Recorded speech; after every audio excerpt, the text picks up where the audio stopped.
자, 여러분 혹시 이분 제가 좀 소개하면서 먼저 말씀 시작할게요. 자, 여러분 잘 모르실 거예요.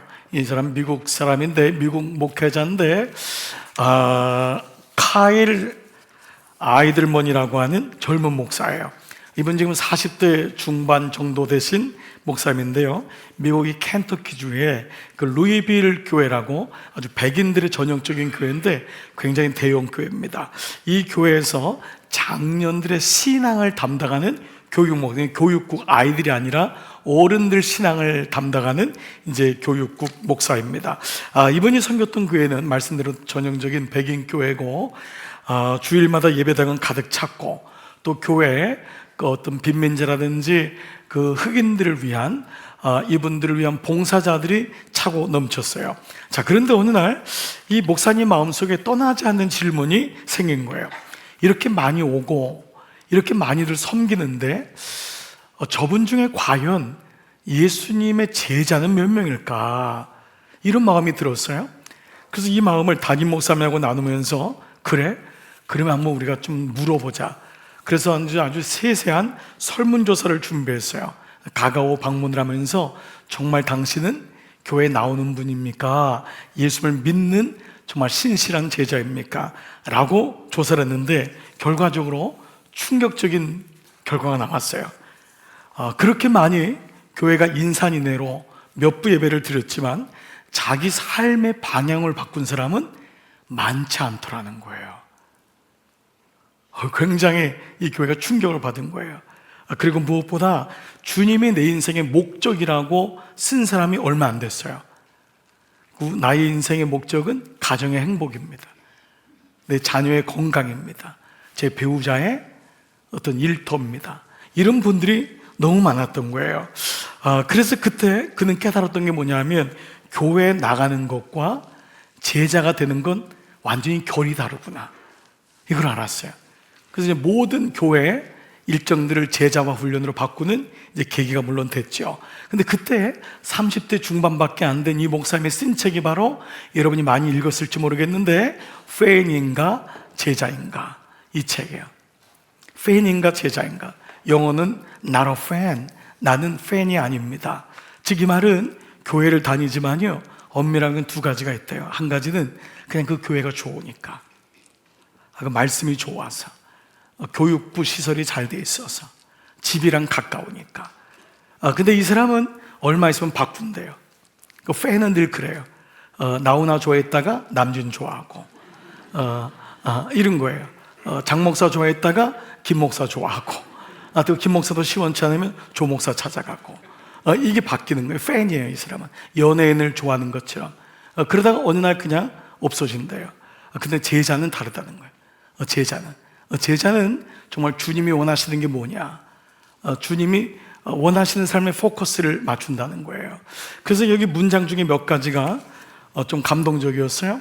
팬은 감탄하지만 제자는 순종한대요. 팬은 박수친대요. 야, 교회에서 그런 일에 이 교회 괜찮네, 박수친대요. 근데 팬은 조용하지만 순종한대요. 진짜는 뭐냐? 교회 다니는가가 아니라 주님을 따르는가라는 거예요. 우리는 그동안 한국교회는 교회만 와줘도 고마웠어요.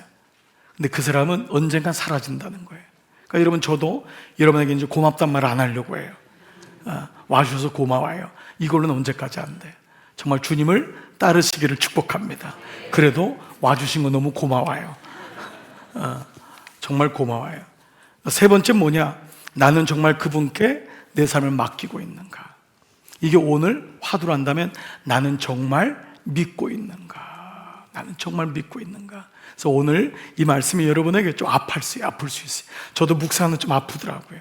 그렇지만 이 말씀이 우리에게 오늘 들려줄 줄 믿습니다. 오늘 여러분 읽었던 요한복음 5장 31절부터는 5장의 첫 절이 베데스다 연못가에서 38년 된 병자를 고친 일로 시작해요.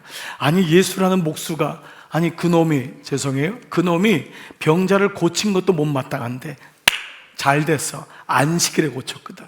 완전히 논쟁의 대상이 된 거예요. 그래서 이 문제를 끄집어냅니다. 그래서 그렇게 예수님을 배척했던 바리새인들이 어떻게 네가 무슨 권세로 안식일에 고치냐, 그 안식일에 기어서 올라온 것도 이건 문제인 거예요. 걸었거든요. 거적을 들고 일어난 것도 문제가 되는 거예요. 이게 얼마나 율법주의인지 여러분 아시겠죠? 고침받은 게 관심이 없는 거예요. 자, 그러나 이것은 꼭 예수님을 배척했던 바리새인들만의 이야기는 아니에요. 여러분, 지난 주일날 세례 요한을 따르던 무리들이 누구에게로 옮겨졌죠? 예수님께로 옮겨진 거예요. 근데 예수님은 관심이 없는 거예요. 그래? 왜냐하면 예수님은 이 사람들이 당신을 믿지 않는다는 것을 알았던 거예요.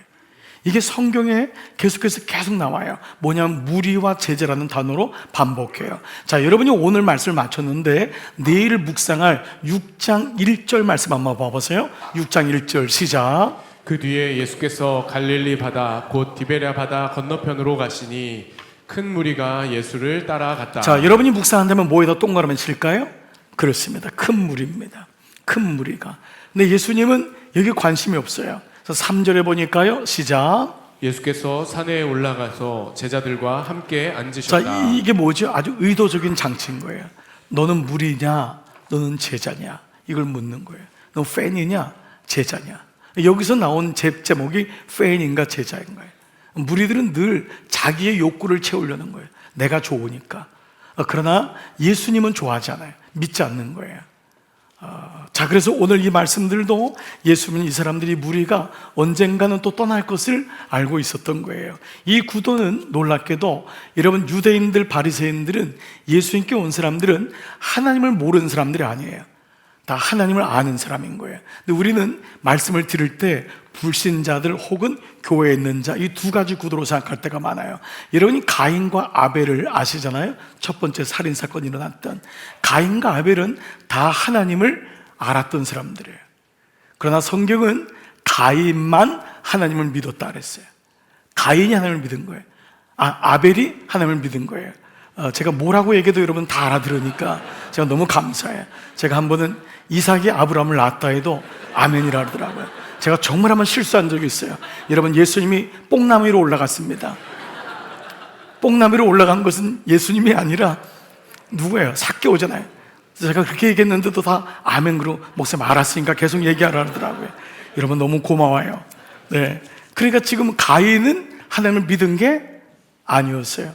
아벨은 믿었다 그랬던 거예요. 그러니까 이 두 가지 판도가 뭐냐 하면 우리는 교회 바깥의 불신자, 우리는 괜찮고, 이 말씀이 아니에요. 이 말씀은 하나님을 아는 사람에게 한 말씀이라면 오늘 이 말씀도 두 가지 속에서요, 한 가지는 교회 밖에 무신론자가 있어요. 이 사람들은 하나님이 없다고 하는 사람이에요. 이 사람들은요, 말씀을 들어도 몰라요. 왜냐하면 어차피 하나님은 없기 때문에. 이 말씀은 하나님을 모르는 사람에게도 물론 쓰여졌지만 먼저는 하나님 안에 있는 우리에게 써진 거예요. 아멘. 그런데 문제는 뭐냐 하면 세상 안에 세상에 무신론자가 있지만 교회 안에 불가지론자예요. 이게 사실은 우리예요. 이 불가지론자는 뭐냐 하면 내가 보여야만 믿겠다는 거예요. 내가 아는 만큼 믿겠다는 거예요. 그래서 내가 알지 못하기 때문에 불가지론은 뭐냐 하면 애매한 거예요. 나는 정확히 알지 못하기 때문에 믿는다고 확신할 수 없다. 이 겸손한 것 같은데 여기는 굉장히 함정이 많아요. 나는 여기까지 믿겠다는 거예요. 그러니까 믿음을, 교회는 나왔는데 목사님 그렇게 권하지 마세요. 강조하지 마세요. 여러분 이 부분을 잘 생각해 보세요. 자, 불가지론은 뭐냐? 증명할 수 없는 것에 대해 확신하겠다고 말하지 않겠다는 거예요. 그러니까 나에게 증명해 보라. 증명할 수 없는 것에 대해서 확신하지 말하지 않겠다.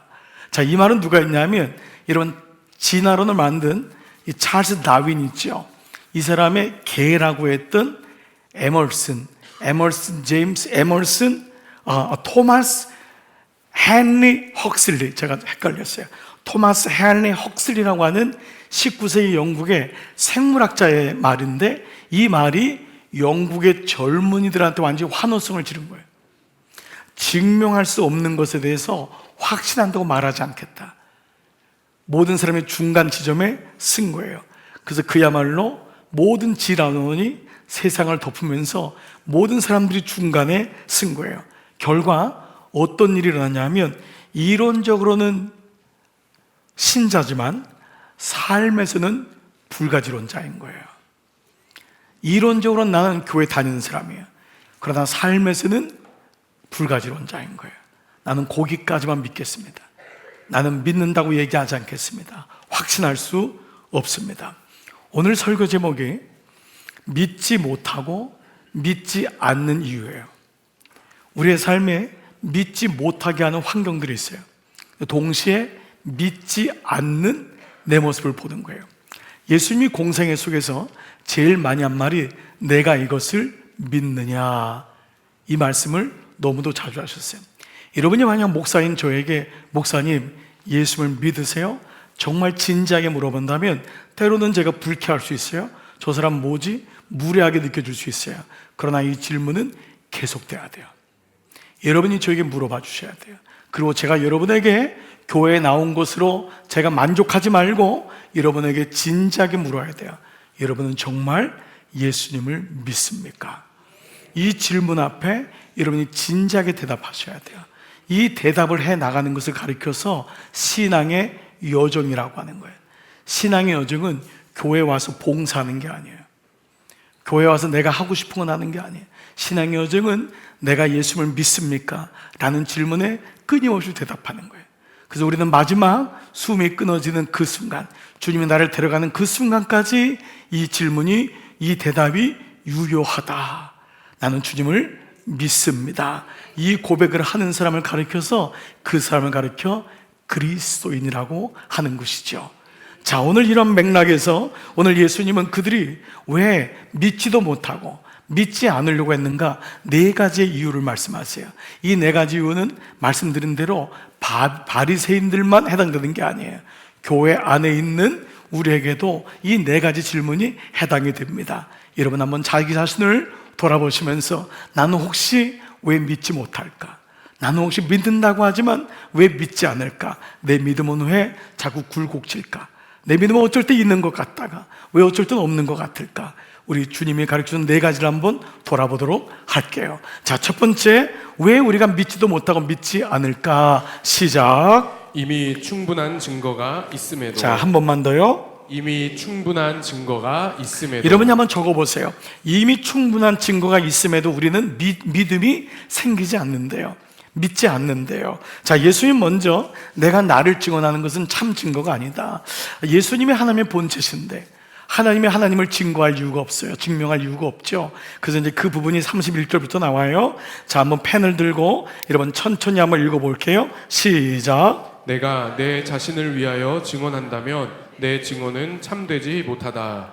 나를 위하여 증언하여 주시는 분은 따로 있다. 그분이 하나님이 증언한다는 거예요. 나를 위하여 증언하시는 그분이 증언이 참되다는 것을 나는 안다. 하나님의 아들이시면서 동시에 하나님의 본체이셨던 예수님은 당시 스스로를 증언할 이유가 없어요. 그러면서 뭐라고 하냐면 내가 그럼에도 불구하고 내가 너에게 나를 증명하고 나에 대해서 얘기하는 것 이유가 뭐냐? 34절 보세요.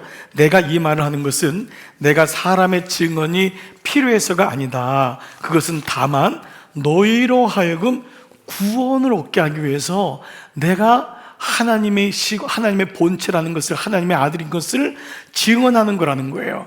왜냐하면 믿어야지 신앙의 여정이 출발하기 때문이에요. 여러분, 내가 모든 행위에는요 신뢰가 따라 있는 거예요. 제가 이 물을 먹는 거는 내가 물을 누가 준비했는지 몰라요. 근데 이 물을 먹는 건 이 물에다가 독극물을 타지 않았다는 것을 표현이 이상해요. 내가 믿기 때문이에요. 여기는 제가 은연중에 모든 하는 것은 믿기 때문이에요. 제가 이 수건으로 입을 닦는 것은 이 수건이 아무 문제가 없다는 것을 믿기 때문인 거예요. 여러분이 어떤 물건을 산다는 것은 이미 믿음이 전제되어 있는 거예요. 누구한테 소개를 받든 광고를 보았든 그 안에는 믿음이 생겼기 때문에 여러분 나오는 거예요. 그렇죠? 여러분이 교회에 나온다는 건 그냥 나올 리가 없어요. 믿음이 있기 때문에 나오는 거예요. 그건 뭐냐 하면 너희로 하여금 구원을 얻게 하는 것이다. 믿음의 시작이 구원을 향해 있다는 거예요. 생명을 얻기 위함이라는 거예요. 아멘. 자, 이 말씀을 하면서 주님이 증인을 세우세요. 그건 먼저 누구냐? 세례 요한. 지난 주일날 말씀 나눴던 세례 요한이에요. 자, 요한을 이렇게 설명해요. 35절 시작. 요한은 타오르면서 빛을 내는 등불이었다. 너희는 잠시 동안 그의 빛 속에서 즐거워하려 하였다. 자, 요한은 자기가 그리스도가 아니라 그랬어요. 그럼 누구냐 했더니 나는 광야에서 외치는 자들이 뭐라 그랬죠? 소리라고 했어요. 난 just voice라는 거예요. 나는 사람도 아니에요. 소리라는 거예요.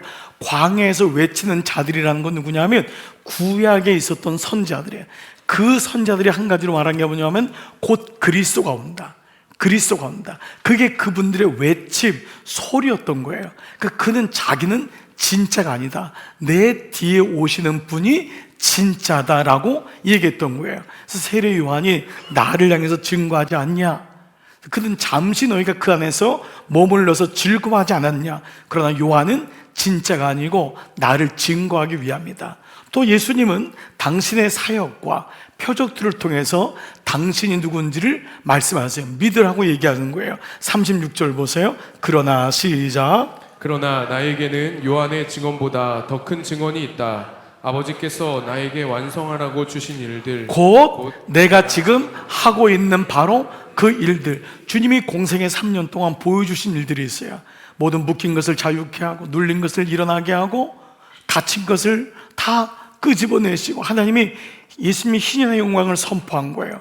그래서 여인들, 그 당시 아이들, 병든 자들, 율법으로 죽을 수밖에 없는 자들을 살리셨고 마지막에는 죽은 자까지도 살리셨던 거예요.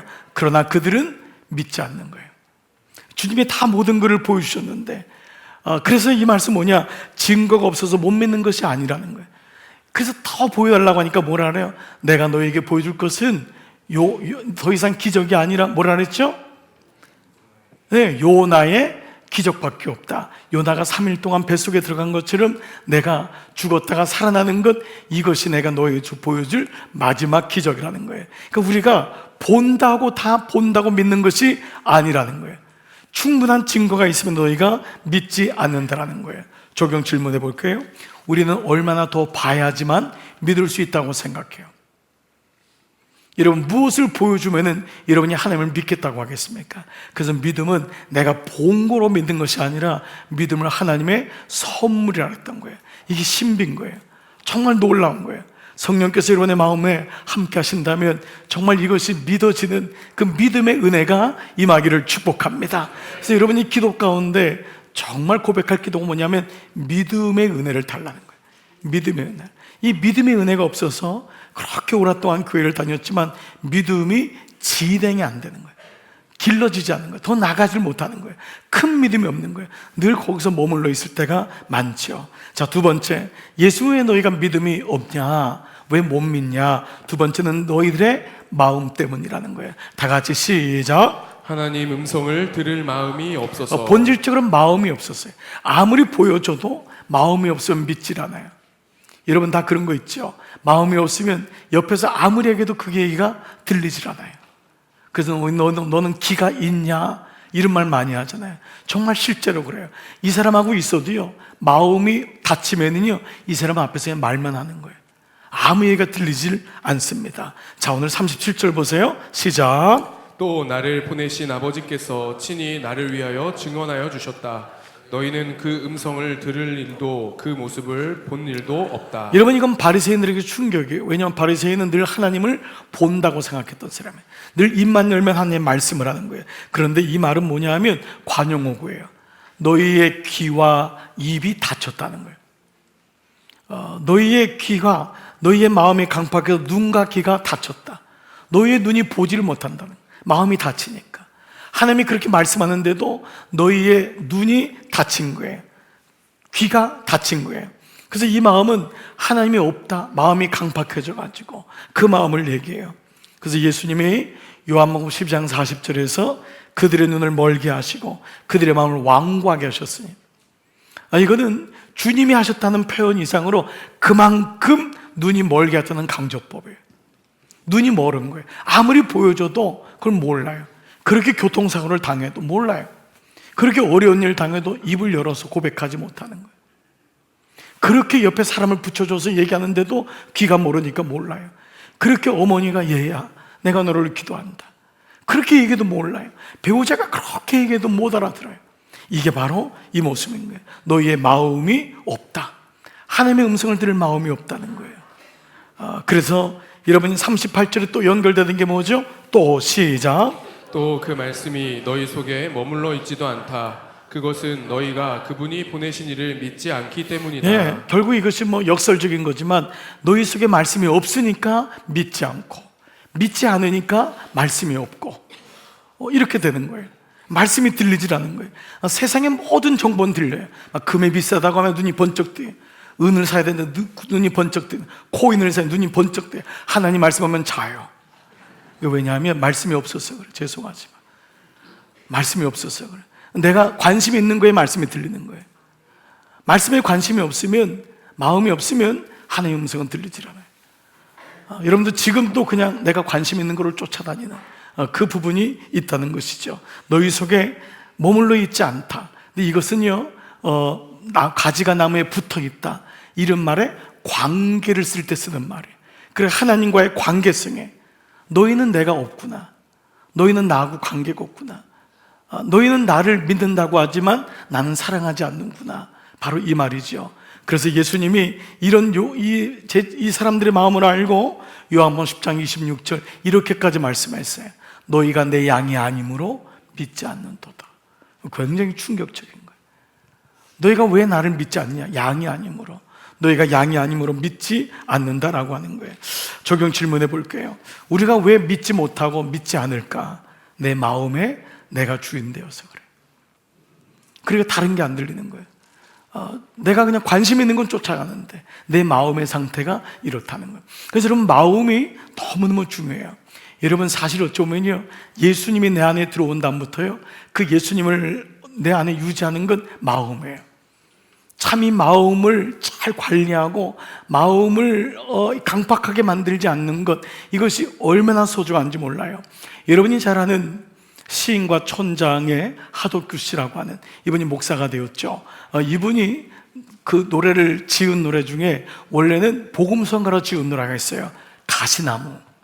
근데 이 노래가 나중에 히트를 쳐가지고 얼마나 많은 사람이 불렀어요.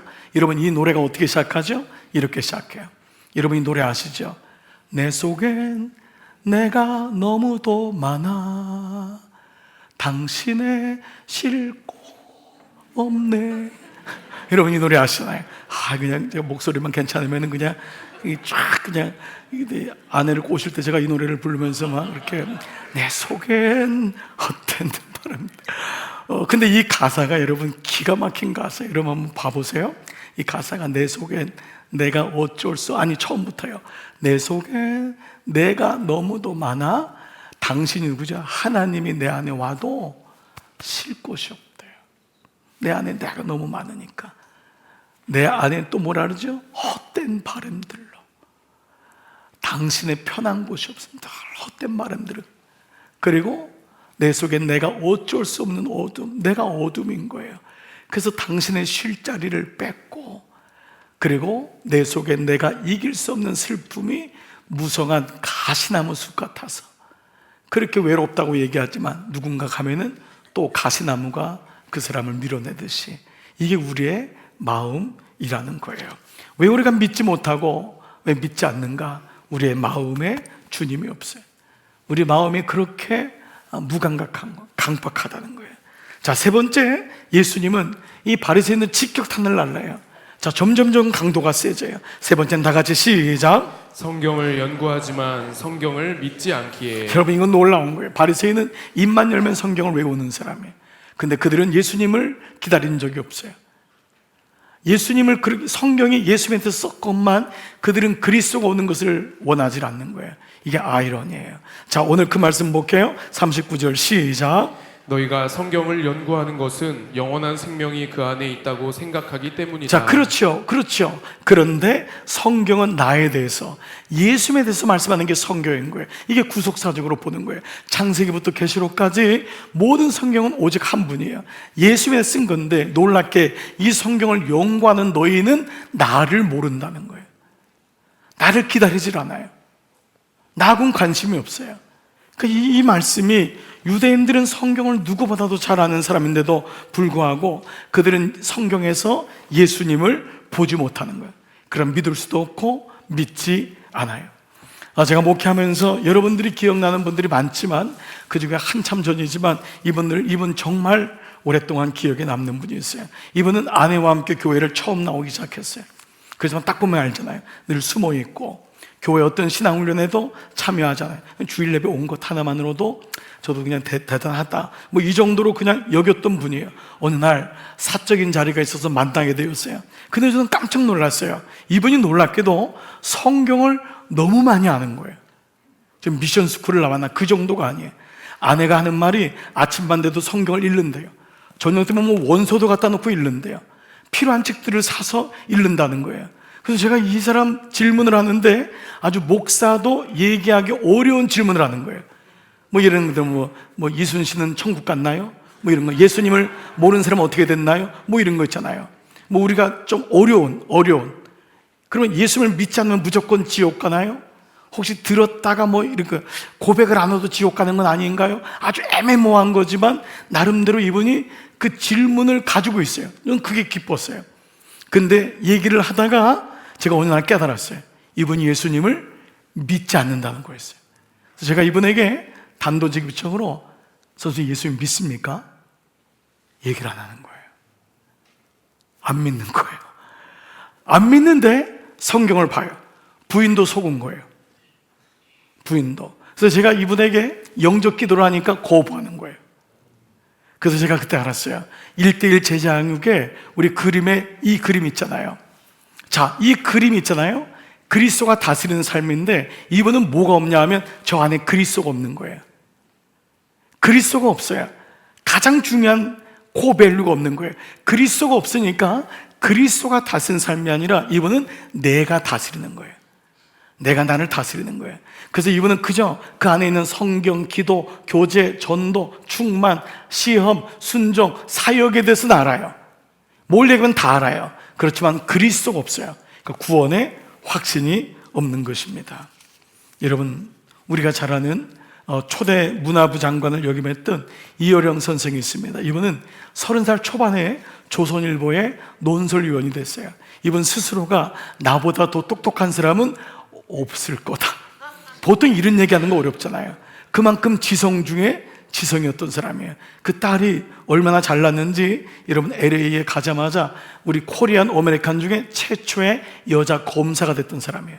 남편의 이름이 장씨여가지고 장미나인 사람인데 이미나, 이 사람 대학교 또 2년 만에 졸업한 사람 아닙니까? 이 사람이 예수를 만났어요. 제일 먼저 떠오른 게 누굴까요? 아버지예요. 그래서 아버지, 예수님 만나야 돼요. 예수님 믿어야 돼. 그때마다 이령 씨가 뭐라고 했냐면 하나님을 증명해봐라. 나를 설득해봐라. 내가 네 말에 증명이 되면 내가 교회 나가겠다. 그러나 하나님은 설득의 대상이 아니잖아요. 결국 이분은 딸 미나가 죽고 자기의 손자가 죽는 것 통해서 자기의 이 지식이 한계가 있는 걸 깨달아요. 죽음 앞에서 내가 주는 지식이 내 사랑하는 손주를 살릴 수 없다는 걸 알게 돼요. 그때 하나님이라는 단어를 처음 불러요. 하나님, 제발 내 손자 좀 살려주세요. 그리고 그가 세례를 받고 주님을 알게 되죠. 그때 쓴 책이 바로 지성에서 영성으로 해요. 그는 지성에 멈춰 있었거든. 그는 지성에. 우리가 기껏 IQ가 높아봤자 120, 130. 여러분, 만약에 IQ 130인 120인 우리에게 주님이 증명된다면 그 순간 여러분, 그분은 하나님이 아니세요. 이거 하나 분명해야 됩니다. 여러분이 하나님에 대한 얘기를 할 때 하나님이 이해가 돼. 그러면 그 순간 그분은 하나님이 아니에요. 하나님은 절대 이해될 수 있는 분이 아니에요. 그래서 이어령 씨가 무슨 얘기를 했냐 하면 과학은 설득, 논증의 대상이지만 믿음은 신앙은 믿음의 대상이라 했어요. 믿지 않으면 그 신비가 풀어지지 않는다라는 거예요. 오늘 여러분, 이 사람들은 성경을 봤지만 믿지 않았어요. 여러분은 어떻게 성경을 보고 있습니까? 말씀에 들려질 때, 말씀은 모든 하나님의 성경은 하나님의 영감으로 됐기 때문에 하나님의 영이 여러분을 도우셔서 여러분의 눈이 열려지기를 축복합니다. 말씀을 들을 때 동창회 가서 예수를 믿을 수 있는 게 아니에요. 쇼핑하다 예수를 믿는 게 아니에요. 여러분, 성전 안에서 말씀이 들려질 때 이 말씀은 하나님의 영감으로, 인스퍼레이션, 하나님의 영으로 써졌기 때문에 그 영이 여러분의 닫힌 마음을 열게 하시고, 믿지 못하는 마음을 열게 하시고, 믿지 않으려고 했던 강팍한 마음 속에 성령이 임하시는 줄 믿습니다. 네 번째, 마지막으로 더 최대한의 강도예요. 그것은 바로 가장 강력한 말로 이렇게 말씀하세요. 너희가 왜 못 믿느냐? 시작. 사람의 영광을 더 사랑하기 때문에. 예수님 사랑한 게 아니에요. 자기 유익 때문에 그런 거예요.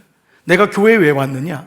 예수님 사랑했어요. 물론 처음은 예수님 사랑하지 않을 수 있어요. 그런데 10년, 20년, 30년, 40년, 50년 돼도 그저 신앙 안에 있는 건 나예요.